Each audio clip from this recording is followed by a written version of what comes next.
শালা বাবু বল কবল কবুল হয়েছে আলহামদুলিল্লাহ আলহামদুলিল্লাহ।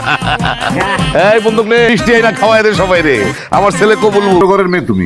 যদি গাদাটা একটা উল্টা পাল্টা কথা বলে তোমারে, তুমি সাথে সাথে আমারে বলবা, একদম গুলি করে বুক ঝাঁঝরা করে দিব।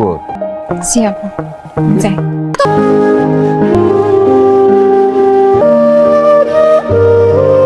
শুনলাম তুমি অসুস্থ, তাই তোমার দেখতে আসছি। বাবা এখন তোমার শরীরটা কেমন? এখন শরীর আলহামদুলিল্লাহ ভালো। বিয়ার সময় তোমার সাথে আমি কথা বলতে পারি নাই, ওর মা নাই, মারা গেছে। মা মারা যাওয়ার পর আমি ওরা লালন পালন করে মানুষ করছি। অনেক আদরের মেয়ে আমার। বাবারে, তোমার বাড়িতে পাঠানোর পর আমি যখন এই বাড়ির দিকে তাকাই, খালি আমার কাছে ফাঁকা ফাঁকা লাগে।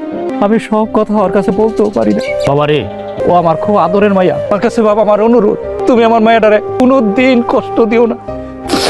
ও খুব ভালো মাইয়া, আমার মায়াটারে তুমি কষ্ট দিও না বাবা। ও এখন বুঝো না না খা বৌমা নাড়ুগুলা খাইতে দাও।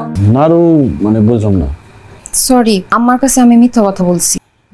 আপনার বোনের কাছে শুনছি আপনার নাড়ু নাকি খুব পছন্দ। আমি আবার ভালো নাড়ু বানাতে পারি। আমি দিলে তো আপনি খাইবেন না, তাই আমার কাছে রাইখা আসছিলাম। ভাবছি সে দিলে আপনি ভাববেন যে আম্মা বানাইছে। গ্রামের মেয়েরা তো খারাপ, কিন্তু আমাদের হাতের রান্না বান্না কিন্তু আবার ভালো। আপনার মনে হয় অপছন্দ হইব না।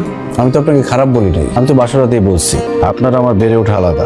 জানি গ্রামের মেয়ে হতে পারি, কিন্তু অশিক্ষিত তো না, সব বুঝি। আবার আত্মসম্মান বোধও আছে। এর জন্য এই কয়দিন আপনার সাথে কথা বলি নাই।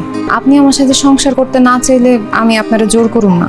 আপনি মনে হয় আমার উপর রাগ করছেন।